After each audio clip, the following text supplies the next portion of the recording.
بسم الله الرحمن الرحيم. السلام عليكم ورحمة الله وبركاته.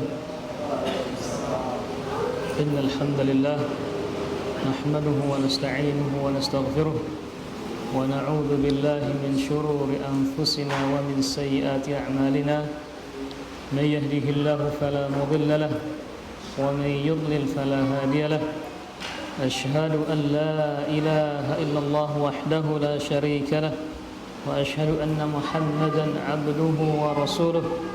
قال الله تعالى في كتابه العزيز: يا أيها الناس اتقوا ربكم الذي خلقكم من نفس واحدة وخلق منها زوجها وبث منهما رجالا كثيرا ونساء واتقوا الله الذي تساءلون به والأرحام إن الله كان عليكم رقيبا.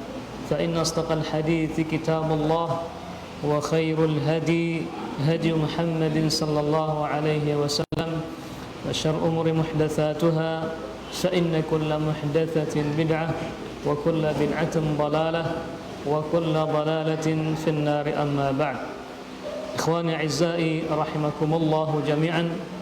Kembali kita membaca kitab Minhajul Firqatin Najiyah wa Ta'ifatil Mansurah, atau terjemahan bahasa Indonesianya Jalan Golongan yang Selamat dan juga yang mendapatkan pertolongan dari Allah Subhanahu wa taala, karya Syekh Muhammad bin Jamil Zainu rahimahullahu taala. Baik, kita masih di yang bagian C, nomor yang kedua sekarang. Tafadhal, Iqra. Membentuk kepribadian yang kokoh. Tauhid membantu dalam pembentukan kepribadian yang kokoh, yang pandangan dan arah hidupnya jelas. Ia tidak mempunyai kecuali Rabb yang Maha Esa. Tempat dia mengadu, baik di kala sendirian maupun di tengah keramaian. Kepadanya lah ia memohon di waktu lapang dan sempit. Berbeda dengan seorang musyrik yang hatinya terbagi-bagi untuk Tuhan-Tuhan dan sesembahan yang banyak. Suatu saat ia menghadap dan menyembah kepada orang hidup, dan pada saat lain ia menghadap kepada orang yang mati. Sehubungan dengan ini, Nabi Yusuf alaihissalam berkata yang artinya, hai kedua penghuni penjara, manakah yang lebih baik, Tuhan-Tuhan yang bermacam-macam itu ataukah Allah yang Maha Esa lagi Maha Perkasa? Al-Quran Surah Yusuf ayat 39. Orang mukmin menyembah Rabb yang Esa. Ia mengetahui apa yang membuatnya ridho dan murka, maka yang diridhoinya ia kerjakan sehingga hatinya tentram. Adapun orang musyrik yang menyembah Tuhan-Tuhan yang banyak, Tuhan ini menginginkannya ke kanan, sedangkan Tuhan lainnya menginginkannya ke kiri. Ia terombang-ambing di antara Tuhan-Tuhan itu, tidak memiliki prinsip dan ketetapan. Masya Allah, jazakallah khair. Baik, di antara faedah mentauhidkan Allah Subhanahu wa taala, atau buah dari orang yang ikhlas beribadah kepada Allah Subhanahu wa taala, dia menjadi orang yang tangguh, kokoh, kuat. Walaupun badai menerjang, walaupun badai menghempas dia menjadi orang yang kokoh apapun kondisinya, baik lapang ataupun susah, baik sedih ataupun bahagia, dia menjadi insan yang kokoh. Bahkan kalaupun ujian menimpa dia bertubi-tubi, arus yang menghadang, ombak yang menerjang, dia tetap bereaksi itu kokoh. Kenapa? Karena hatinya terpaut kepada Allah Subhanahu wa taala. Hatinya kokoh karena dia mentauhidkan Allah Subhanahu wa taala. Hatinya kokoh kenapa? Karena terisi dengan keimanan kepada Allah Subhanahu wa taala. Hatinya sangat berharga, bukan karena luarnya, bukan karena fisiknya, akan tapi karena isi hatinya ikhlas mentauhidkan Allah Subhanahu wa taala. Kalau saya boleh memberikan perumpamaan, botol tanggung itu kalau kosong ada nggak harganya? Ada nggak harganya? Botol tanggung yang kosong itu ada nggak harganya? Berapa harganya? Kiloan kan? Kiloan namanya. Iya tidak? Iya. Kalau botol yang tanggung itu berapa mililiter? 600 ya? 600. Mililiter ya. Kalau diisi air mineral berapa harganya? 3.000. 3.000-an. Diisi minyak tanah berapa harganya? Mana Abu Zubair, berapa harganya itu? Kalau yang tanggung itu diisi minyak tanah berapa harganya? Sekitar 5.000-an. 5.000-an. Sekarang 5.000-an ya. Kalau diisi minyak goreng berapa harganya? 8.000-an. 4.000-an. Masya Allah. Kalau diisi madu 150, Ustaz. Masya Allah, kemahalan ya? Mahalan? Atau 10, ya tergantung. Bisa 10, 20, bisa 50. Artinya apa? Artinya bahwasanya harganya itu tergantung apanya? Isinya, bukan kulitnya. Nah, begitu juga seorang muslim itu, di mana harganya? Isinya. Kalau hati antum kosong, maka terombang-ambing. Kemana arus berhembus, begitulah dia itu berpergian, pergi. Nggak punya pondasi, nggak punya arah, nggak punya arah. Ibaratnya buih di lautan, kosong melompong kemana angin berhembus, gitulah dia, nggak punya ketentuan hidup. Kenapa? Karena dia tidak punya tujuan hidup. Orang yang hidup nggak punya tujuan, dia hanya berpindah dari yang lain ke yang lain saja. Orang yang hidup, yang tidak punya yang tidak punya tujuan, seperti apa? Seperti orang yang pindah dari aktivitas ke aktivitas yang lainnya. Nggak ada arti dari hidup ini. Dia tidak pernah memaknai hidup ini. Kenapa? Karena hatinya kosong. Nah, kalau hatinya kosong, maka dia tidak punya harga sekalipun.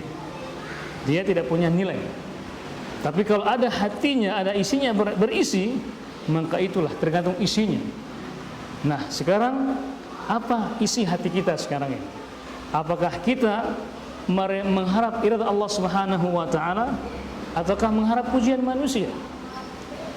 Apakah kita mengharap ridha Allah Subhanahu wa taala ataukah kita mengharap pujian-pujian dari manusia? Kalau kita mengharap pujian dari manusia, maka nggak ada nilainya. Kenapa? Karena manusia di saat dia menilai, dia tidak pernah objektif dalam menilai. Makanya orang yang mengharap pujian manusia, dia tidak akan pernah puas. Akan tetapi kalau dia mengharap itu Allah Subhanahu wa taala, diisi hatinya dari mentauhidkan Allah Subhanahu wa taala dengan keimanan dan ketakwaan kepada Allah Subhanahu wa taala, itulah orang yang sangat berkualitas. Ibadahnya, tutur katanya, tindak tanduknya, aktivitas-aktivitasnya, muamalahnya berisi karena dia berharga. Bukan karena botolnya, tapi karena isinya dia beriman kepada Allah Subhanahu wa taala. Jadi, orang yang punya tujuan hidup itu ketika dia mengharap ridha Allah Subhanahu wa taala, maka apapun yang ia laksanakan semua ia tujukan hanya kepada Allah Subhanahu wa taala. Dia tidak punya yang lainnya. Dia hanya punya la ilaha illallah. Dia hanya hidupnya, tujuannya untuk menghadap la ilaha illallah. Tidak ada ilah yang berhak disembah melainkan Allah Subhanahu wa taala. Sehingga sikapnya dia itu enggak pernah berubah, baik itu ketika dia sedang sendiri ataupun banyak orang, sama semua. Kenapa? Karena terkadang orang itu, kalau kebanyakan orang, dia seperti orang yang paling bertakwa kepada Allah Subhanahu wa taala. Namun di saat dia sedang sendiri, dia orang yang paling bermaksiat. Na'udzubillah, tsumma na'udzubillah min dzalik. Kenapa? Karena dia hanya mengharap pujian manusia. Tapi kalau orang yang mengharap ridhanya Allah Subhanahu wa taala, maka apapun kondisinya, baik senang ataupun susah, sepi ataupun ramai, sama posisinya. Karena hatinya hanya kepada Allah Subhanahu wa taala.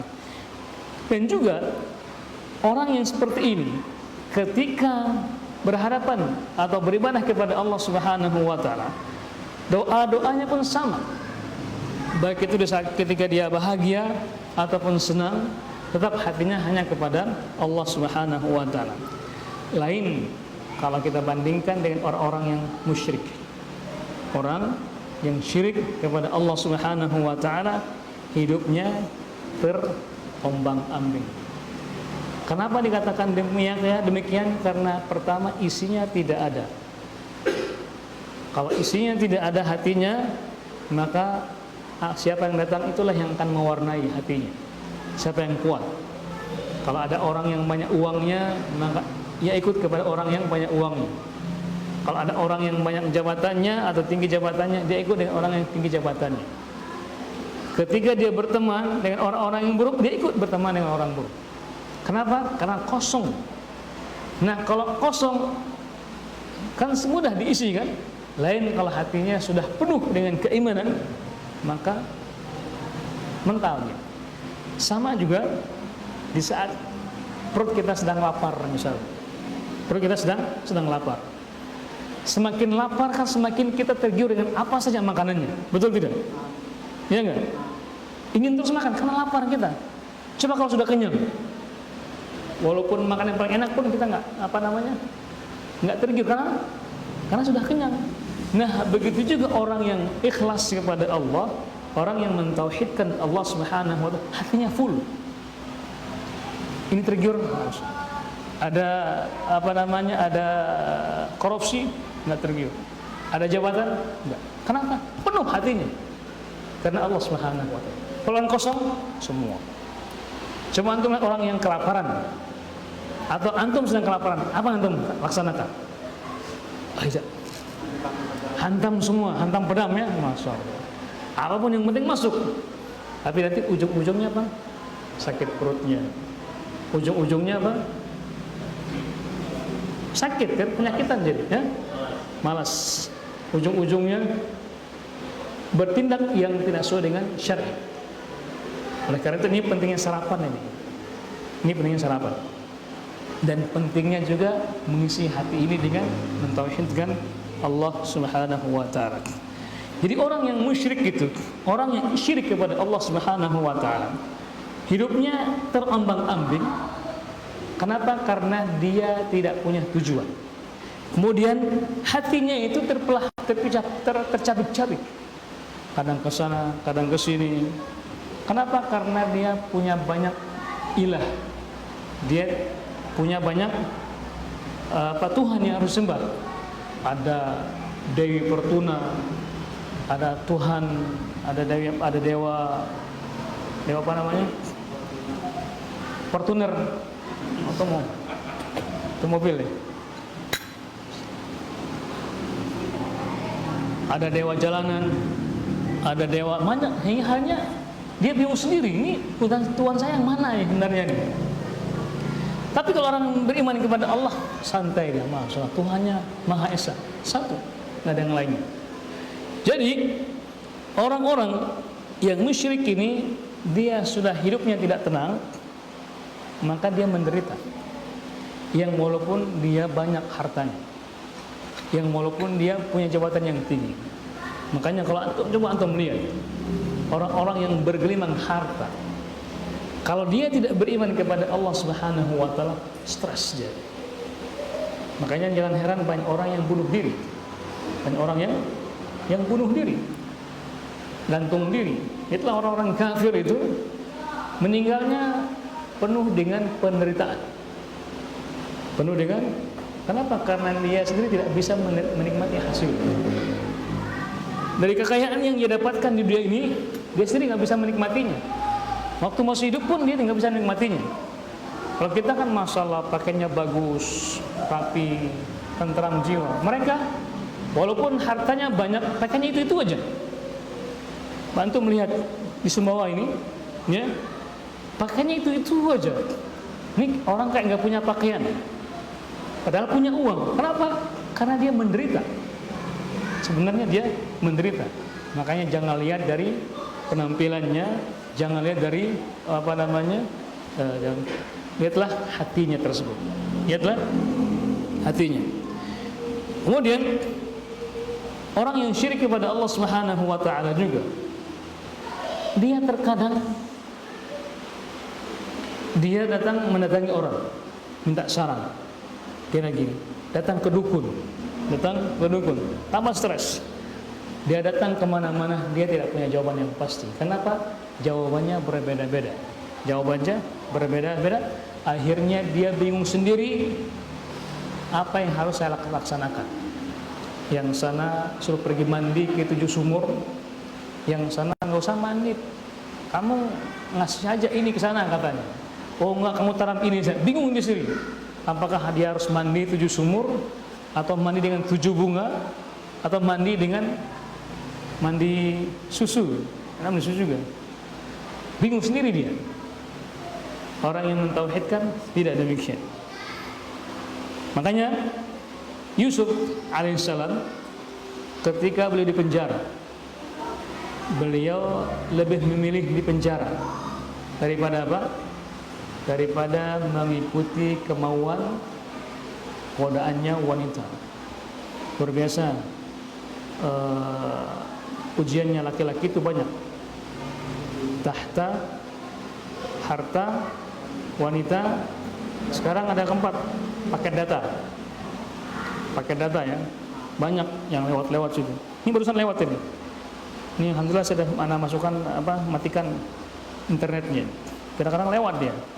Numpang lewat tuh.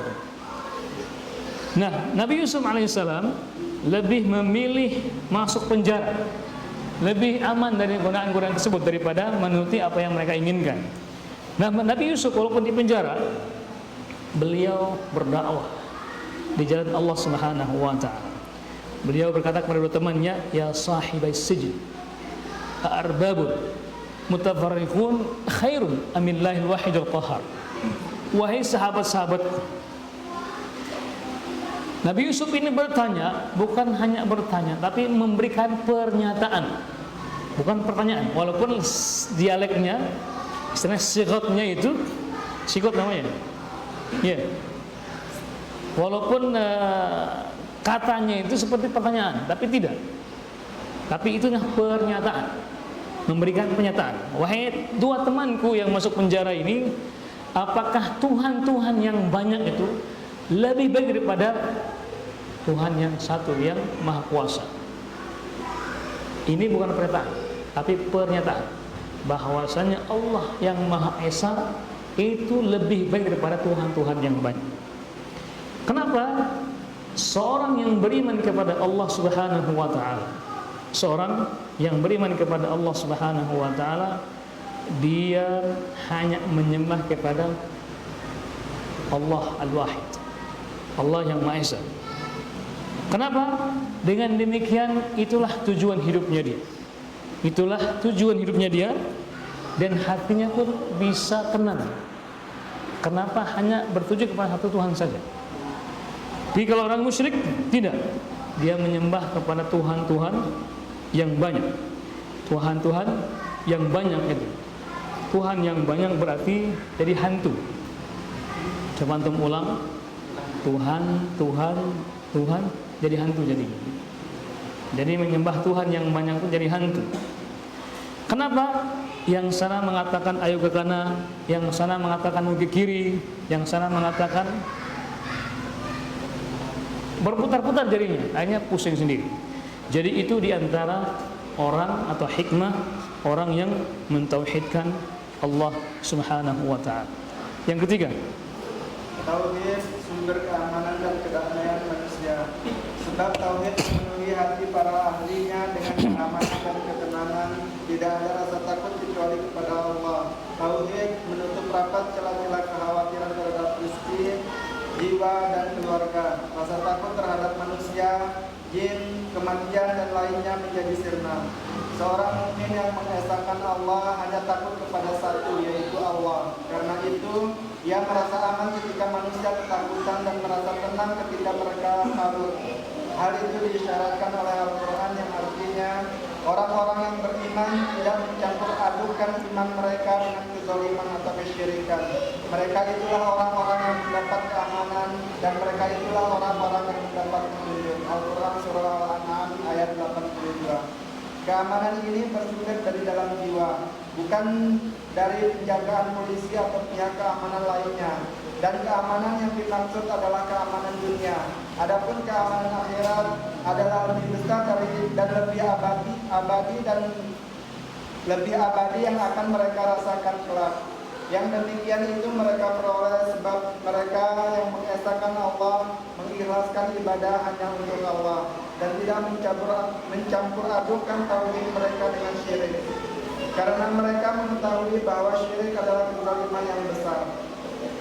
Naam, yang ketiga di antara manfaat mentauhidkan Allah Subhanahu wa taala yaitu tauhid merupakan sumber keamanan bagi manusia. Kenapa orang-orang kafir, contohnya Sumbawa misalnya, sudah punya rumah mewah, harta yang melimpah ruah, dia tidak mendapatkan keamanan dalam rumah. Buktinya dia menembok keliling rumahnya 3 meter tingginya, betul tidak? Rumah-rumah yang kaya raya itu, yang non muslim itu, rumahnya tinggi-tinggi, berapa meter? 3 meter. Takut. Kemudian nggak cukup situ, dia pasang CCTV kiri kanannya, semuanya CCTV. Masih takut juga, dia pasang security. Masih takut juga, ada anjing pelacaknya. Masih takut juga, pakai diasuransikan lagi rumahnya. Semuanya takut kalau rumahnya kebakar seperti yang kemarin ini, dia nggak mampu atau nggak bisa bayar untuk membangun kembali. Kenapa mereka demikian? Karena mereka merasa tidak aman. Merasa tidak aman. Dan orang yang tidak mentauhidkan Allah Subhanahu wa taala itu tidak aman dalam individu dan juga dalam bermasyarakat. Nah, negara kita ini sedang diuji keamanannya, sedang diuji. Dan kaum muslimin di Indonesia ini sedang diuji. Apakah mereka mentauhidkan Allah atau tidak? Lagi sekarang ini ada seruan azan diganti dengan lafaz-lafaz yang diganti, yang seharusnya hayya 'alas salah diganti dengan hayya 'alal jihad. Sudah lagi beredar sekarang di media sosial. Udah pernah lihat ya? Tahu ya? Tahu nggak? Nggak belum tahu. Berarti kurang gaul berarti. Kurang paket. Nah, nanti ujiannya berkurang berarti. Berarti berkurang ujiannya. Sekarang beredar di media sosial, di grup-grup itu ada nih, adzannya bagus awal-awalnya sambil pegang pedang. Tapi apa? Hayya 'alas salahnya diganti dengan hayya 'alal jihad. Mari menuju jihad katanya. Jihad kemana? Mau ngapain jihad? Sama siapa? Jihad sama siapa? Ini sudah merubah redaksinya undangan Allah Subhanahu wa taala. Adzan itu kan undangan Allah yang diucapkan oleh para muadzin untuk melaksanakan salat. Karena bunyinya hayya 'alas shalah. Mari salat. Nah, ini ada orang-orang yang merubah redaksinya.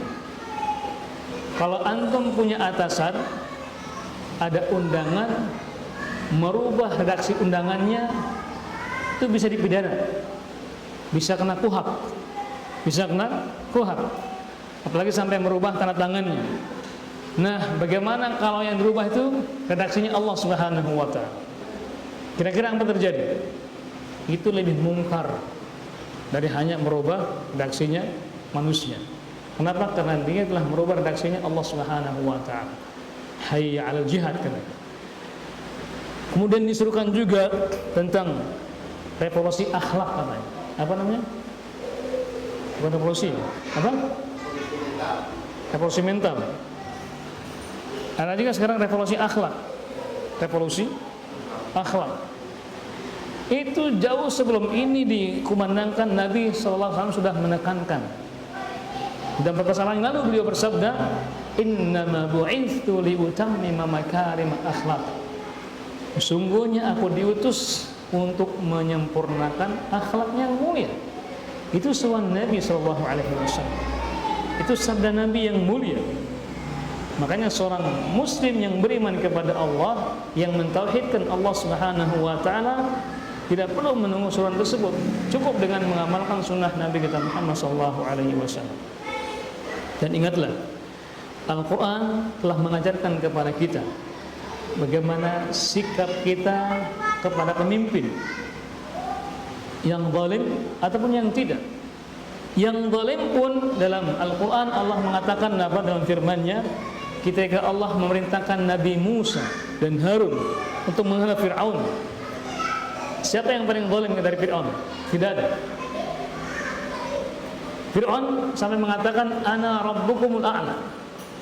Akulah Tuhanmu yang paling tinggi. Begitu kufurnya dan juga begitu zalimnya. Kenapa setiap yang lahir yang tidak sesuai dengan apa yang diharapkan dipenggal kepalanya? Itulah kekejamannya Fir'aun. Begitu kejamnya Fir'aun, Nabi menyuruh Allah menyuruh memerintahkan nabinya apa? Idhab ila Fir'aun innahu tagha.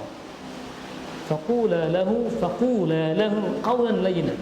Wahai Musa dan Harun, idhaba ila Fir'aun. Pergilah kalian berdua kepada Fir'aun ini. Innahu tagha, sungguhnya telah tagha, melampaui batas. Kemudian apa pesan Allah? Faqula lahu qawlan layyinan. Wahai Musa, wahai Harun, katakanlah kepada Fir'aun ini qawlan layyinan, perkataan yang lemah lembut, perkataan yang lunak. Bayangkan orang yang kafir seperti itu pun, orang yang sudah bengis seperti itu pun, Allah mengatakan perkatalah kepada mereka perkataan yang lembu kalau bahasa Bimanya. Tidak keras maksudnya. Tidak keras. Nah, apalagi dengan sekarang yang kita masih punya pemimpin yang muslim yang belum dikatakan zalim. Kita masih bisa mengadakan pengajian, bisa melaksanakan sholat, belum sampai ke sana. Dan tidak perlu kita mengatakan kata-kata kasar. Tapi ini kata-katanya kasar sekali. Makanya kenapa para ulama Ahlus Sunnah wal Jamaah tidak pernah menulis satupun buku yang mengkritik pemerintah. Tidak pernah. Kenapa? Nabi kita tidak pernah mengkritik pemerintah. Nabi tidak pernah menyuruh kita untuk mengkritik pemerintah. Para sahabat pun tidak pernah menyuruh kita untuk mengkritik pemerintah. Dan juga para salafus saleh tidak pernah. Ulama-ulama kita pun tidak pernah mengkritik pemerintah. Kenapa? Justru para ulama itu Ahlussunnah wal Jamaah banyak menulis kitab tentang bantahan-bantahan kepada dai, duat atau ulama-ulama su itu, tidak kepada pemerintah. Kenapa? Kalau pemerintahnya rusak, yang rusak hanya dunia saja. Tapi kebalikannya, kalau dai yang rusak atau sesat, umat ini sesat dua-duanya, rusak dunia dan juga akhiratnya. Makanya kata Nabi apa? Mengatakan kepada duat yang ini, du'atun ala abwab jahannam. Mereka ini para dai-dai yang berada di pintu neraka. Kenapa? Mereka menjual firman Allah, menjual sabda Nabi, tapi mengajak mereka untuk masuk ke neraka. A'udzubillah, tsumma na'udzubillah. Makanya para ulama ini lebih ganas mengkritik mereka. Para duat-duat yang sesat ini menjelaskan kesalahan mereka agar kaum muslimin tidak terjerumus dalam kesalahan mereka. Kenapa? Kalau salah terjerumus saja, salah yang mereka laksanakan bisa dua fatalnya di dunia dan juga di akhirat. Na'udzubillah, tsumma na'udzubillah. Makanya kan tuh baca-baca ulama-ulama Ahlussunnah itu mengkritik, bahkan membantah syubhat-syubhat mereka, membantah sesat-sesatnya mereka, walaupun tidak menyebutkan nama. Agar apa? Agar kaum muslimin tidak terjerumus pada kesalahan yang sama. Dan mereka tidak pernah kritik pemerintah. Makanya itulah indahnya Ahlus Sunnah wal Jamaah. Inilah buku yang kita baca ini di antara akidah mereka Ahlus Sunnah wal Jamaah, jalan golongan yang selamat. Kenapa dikatakan selamat? Karena kita mendapatkan keamanan. Dari mana sumbernya? Yaitu kita mentauhidkan Allah Subhanahu wa taala. Nah, coba di saat kondisi seperti ini, siapa yang merasa gusar sekarang? Kalau orang yang menyandarkan dirinya kepada Allah, dia aman-aman saja. Kenapa? Karena hatinya terisi dengan beriman atau mentauhidkan, ikhlas kepada Allah Subhanahu wa taala. Kalau yang kosong, gusar sekarang. Kenapa? Karena dia berharap kepada manusia. Dia berharap kepada selain Allah Subhanahu wa taala. Lagi sekarang ini lagi musim pilkada misalnya kan, wah, yang dahulunya usahanya lancar karena dia dekat dengan bupati misalnya, takut-takut nanti yang bupati ini nggak naik lagi, dia nggak dapat proyek, kan gitu. Musar. Kenapa? Dia menggantungkan rezekinya kepada siapa? Kepada manusia. Goyah. Bahkan sampai mungkin ada maksiat mungkin, judi mungkin, taruhan dan hal-hal yang lainnya, yang mana itu juga masuk dalam menggantungkan hidup dengan manusia, bukan kepada Allah Subhanahu wa taala. Nah, orang beriman nggak pernah sibuk dengan yang menang itu terserah. Yang penting saya bisa beribadah kepada Allah Subhanahu wa taala. Kan begitu kan? Orang beriman kepada Allah Subhanahu wa taala. Memang perlu, tapi ingat semuanya sumber dari Allah Subhanahu wa taala. Makanya orang yang beriman kepada Allah Subhanahu wa taala atau orang yang mentauhidkan Allah Subhanahu wa taala, yaitu yang mana hatinya itu mendapatkan keamanan dan juga ketenangan. Kenapa? Karena nggak takut kecuali kepada Allah Subhanahu wa taala. Lain dengan orang-orang yang musyrik. Orang beriman, pintu takutnya sudah tertutup. Rezekinya ada yang menjaminnya, sehingga jiwanya dan keluarganya mendapatkan jaminan dari Allah Subhanahu wa taala. Sehingga dia dalam langkah yang pasti. Langkahnya satu arah, hanya menuju ridhonya Allah Subhanahu wa taala. Sehingga dia tidak pernah khawatir dengan jin, syaitan atau yang lain, enggak pernah khawatir. Kenapa? Karena semuanya datang dari Allah Subhanahu wa taala. Jadi orang yang beriman kepada Allah Subhanahu wa taala itu, atau orang yang mentauhidkan Allah Subhanahu wa taala, dia tidak akan pernah takut kepada siapapun dan tidak akan pernah takut apapun kondisi. Kenapa? Tadi saya katakan tadi, hatinya terisi dengan beriman kepada Allah Subhanahu wa taala. Jadi Allah berfirman dalam Al-Qur'an, "Alladzina amanu wa lam yalbisu imanahum bidzulmin, ulaika lahumul amnu wa hum muhtadun." Ini sudah kita pernah baca ayat ini sebelum-sebelumnya. Jadi kenapa orang yang beriman itu merasa aman? Karena dia mendapatkan penjagaan dari Allah Subhanahu wa taala. Kalau orang yang dikawal oleh polisi misalnya, atau pas pampres, kan ada ring-ring 1-2, aman jalan. Itu hanya pengejagaan manusia, dan itu hanya sebatas dunia. Tapi kalau orang yang dijaga oleh Allah Subhanahu wa taala, maka itu maha besar sekali penjagaannya. Kenapa? Allah menjaga sendiri. Enggak perlu takut. Makanya enggak perlu takut.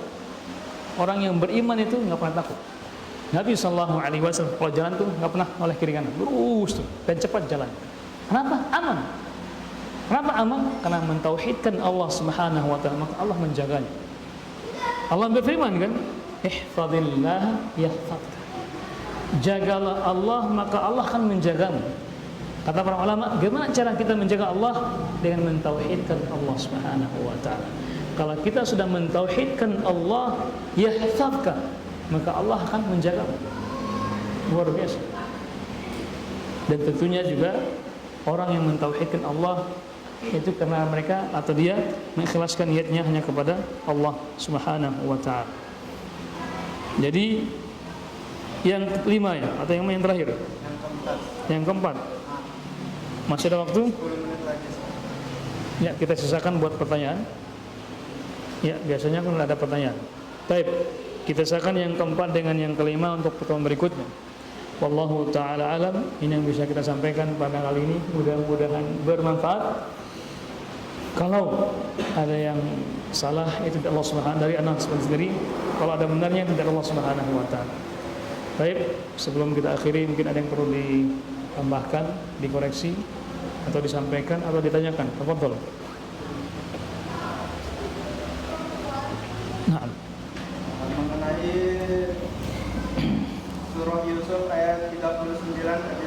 Nah, Di sini artinya, hai kedua penghuni penjara, manakah yang lebih baik? Bagaimana cara kita memahami sementara tafsir yang di dalam aplikasi ataupun di dalam Al-Quran terjemahan itu manakah yang baik? Cuman nggak ada lebihnya. Yang saya pahami di sini, kalau diartikan lebih baik berarti Tuhan-Tuhan yang lain baik, Ustaz. Apa perbedaannya itu? Kalau di sini apa terjemahannya? Ini lebih baik kalau di aplikasi ataupun di Al-Quran ini dia hanya baik, tidak ada lebihnya. Cuman yang saya pahami kalau Nabi Yusuf mengatakan manakah yang lebih baik, berarti Tuhan-Tuhan yang lain berarti baik, Ustaz. Nah, itu yang saya katakan tadi. Jadi dalam memahami Al-Quran jangan hanya membaca terjemahannya saja. Saya katakan tadi itu katanya pertanyaan, tapi hakikatnya itu pernyataan, bukan pertanyaan. Saya ngerti nggak? Yang walaupun sigot tadi ya, sigot itu konteksnya itu pertanyaan. Misalnya gini, kita tidak bertanya, tapi hanya semacam menekankan kepada orang bahwasanya inilah yang terbaik, tapi dalam bentuk pertanyaan. Tapi bukan pertanyaan, tapi pernyataan. Jadi pertanyaannya Nabi Yusuf ini dialeknya, konteksnya kalau kita baca dengan sekilas itu pertanyaan. Tapi pada hakikatnya bukan pertanyaan, tapi pernyataan. Apa maksudnya? Maksudnya tidak ada ilah yang baik kecuali Allah Subhanahu wa taala. Tuhan-tuhan yang lain itu bukan Tuhan yang baik. Hanya Allah yang maha baik. Itu maksudnya. Jadi bukan pertanyaan, tapi pernyataan. Makanya ini diantara menjadi ulama itu jangan hanya baca terjemahannya, tapi bacalah apanya? Tafsiran, agar kita tidak salah menafsir. Kayak tadi kan, mafhumnya itu, kalau pertanyaannya apakah Tuhan yang itu lebih daripada Allah Subhanahu wa taala, berarti yang lainnya baik. Ya. Nah, itu kesalahannya. Kenapa? Karena kita memahami ini adalah pertanyaan. Tapi yang benar adalah bukan pertanyaan, tapi apa? Pernyataan. Bahwasannya tidak ada ilah yang baik kecuali Allah Subhanahu wa taala. Sama dengan la ilaha illallah. Tidak ada ilah. Berarti ada dong ilah. Ada ilah-ilah tersebut. Tapi manakah yang berhak disembah? Tidak ada kecuali Allah Subhanahu wa taala. Nah, baik itu menurut siapa? Menurut mereka itu baik, tapi belum tentu benar dalam agama. Saya ngerti ya? Orang mungkin bisa menilai baik, tapi benar dalam agama? Tidak benar. Jadi menilai itu bukan karena baiknya, tapi karena benarnya dalam agama. Baik itu karena versi manusia, tapi versinya Allah tidak. Artinya ketetapan Allah itu tidak. Makanya di sini arbabun mutafarriqun khairun amillahi wahidul qahhar. Apakah Tuhan-Tuhan yang banyak itu baik atau Allah Subhanahu wa taala? Ini bukan pernyataan, tapi pernyataan. Bisa ngerti ya? Baik, Allah taala. Ada waktu lagi? Fadhal, yang lainnya? Nah. Apabila kita membutuhkan sesuatu, apakah salah kita meminta kepada manusia, sementara di sisi lain kita diperintahkan untuk meminta kepada Allah. Karena di sisi lain juga diperintahkan apabila Tuhan meminta kepada manusia, dia bisa jadi menolakmu, memarahimu, bahkan mengusirmu, maka mintalah kepada Allah. Nah, di sisi ini misalnya kita membutuhkan ini, apakah salah kita meminta kepada manusia? Ya, antum pertanyaannya sudah kita bahas pada dua pertemuan berikutnya. Jadi antum buka lagi yang bahas-bahas berikutnya sebelumnya sudah pernah kita bahas. Masih ingat nggak? Masih ingat nggak? Ada yang hadir nggak? Jadi dua pertemuan yang lalu atau 3 pertemuan yang lalu sudah pernah kita bahas bahwasanya ada 2 jenis permintaan. Kalau permintaannya itu manusia tidak bisa memenuhinya, kita harus minta kepada Allah Subhanahu wa taala. Seperti minta Pertemuan yang harus Masya Allah. Iya, 3 pertemuan yang lalu. Di bagian apa itu? di bagian urgensi tauhid. Nah, jadi antum harus murajaah lagi, insyaallah ketemu jawaban. Baik, yang lainnya. Apa bang?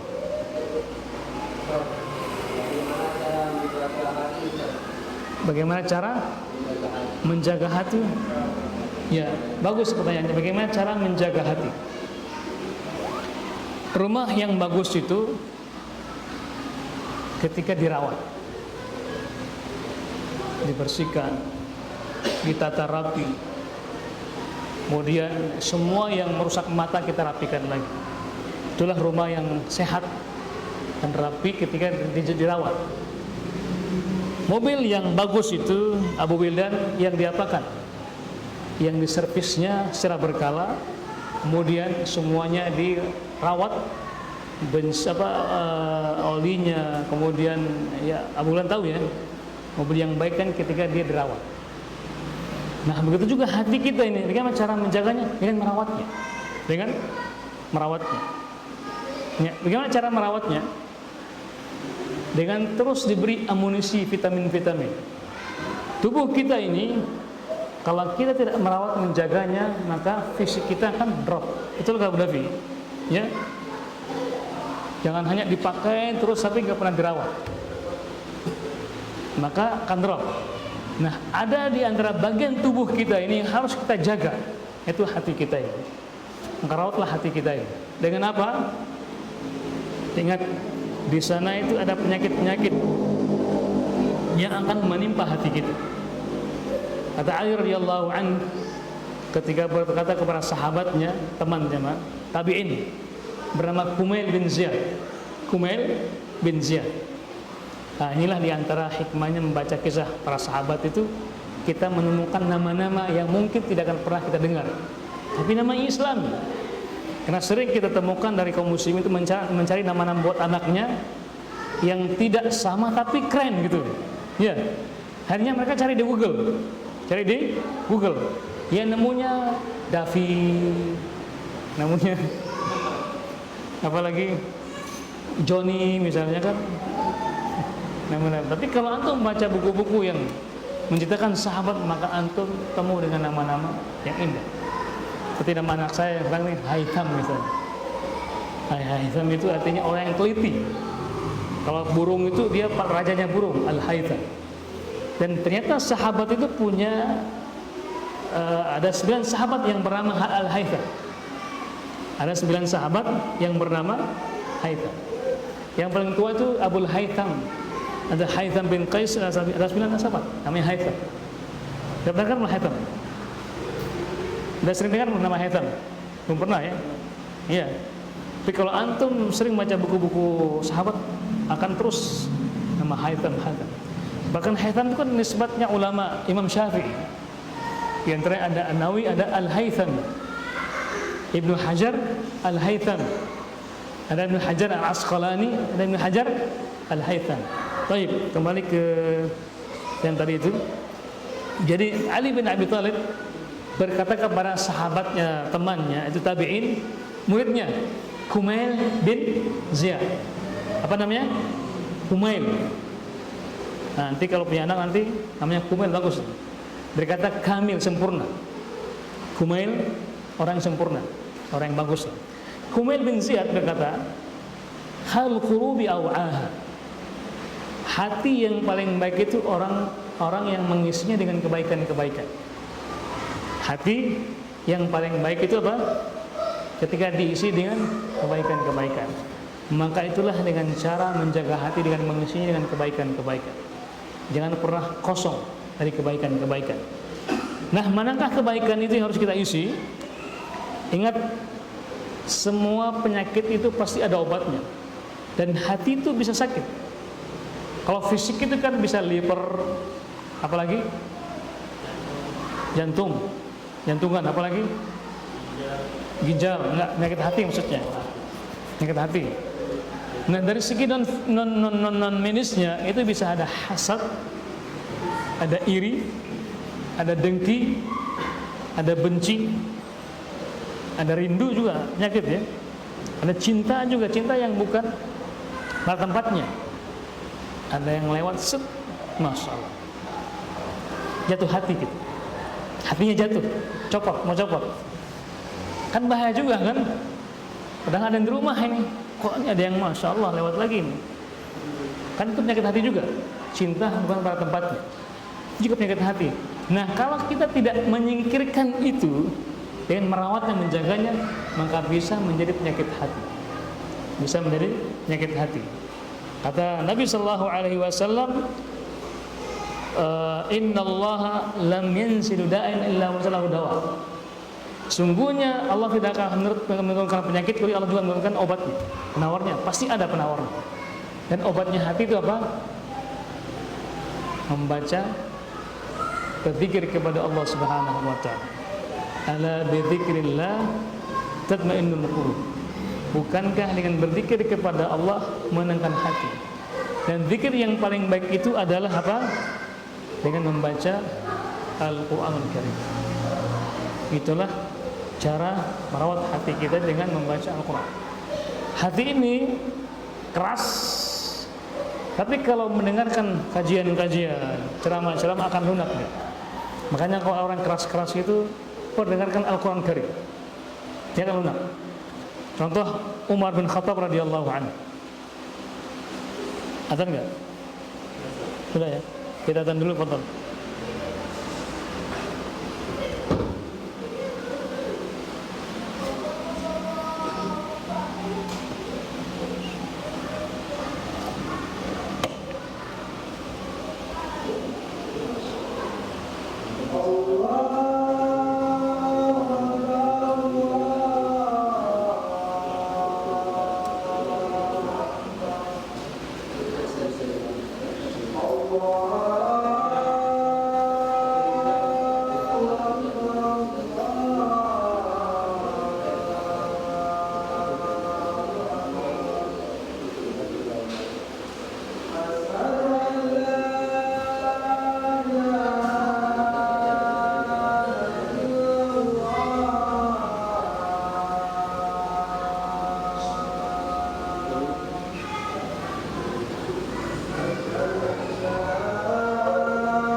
Cek sound, cek.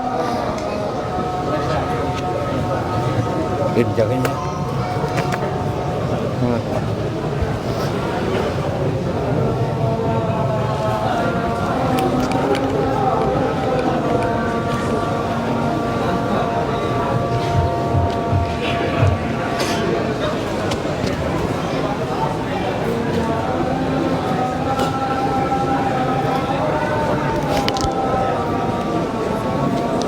Kenapa Pak Katri?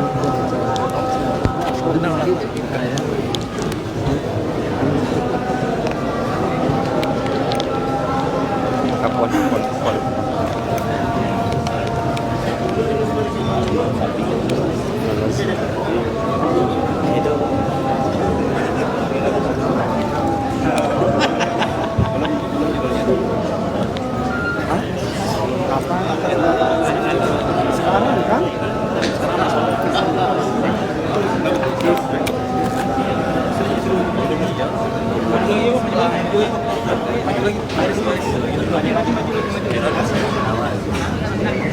Sekarang kan? Wassalamu ala Rasulillah wa ala alihi wa ashabihi wa mawla amma ba'd. Tadi masalah hati tadi.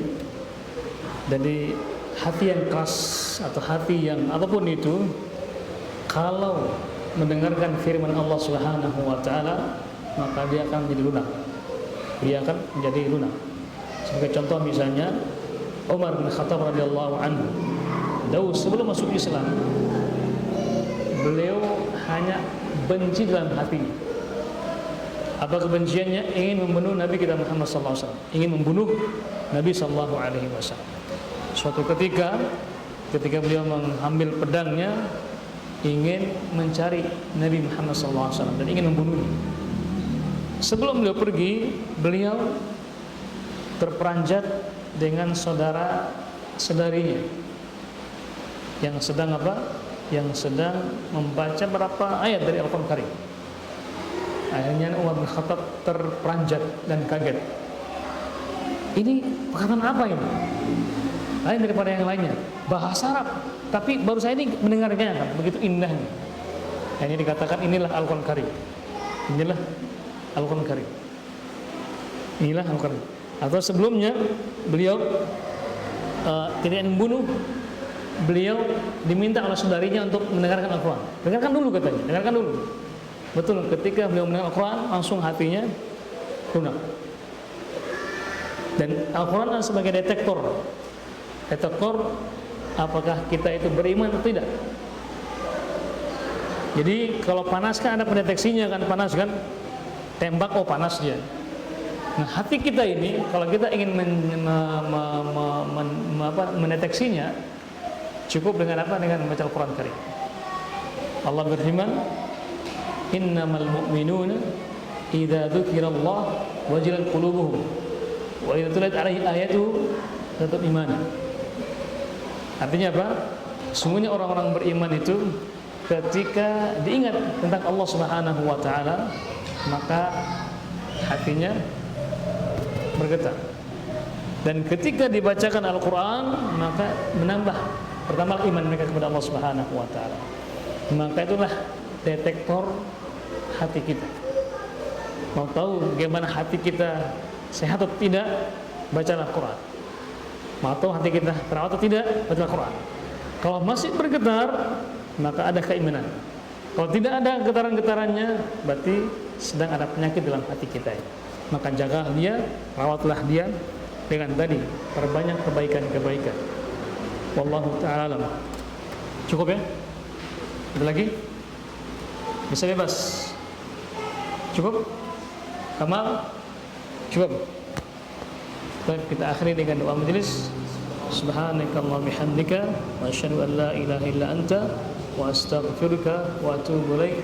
Wassalamualaikum warahmatullahi wabarakatuh.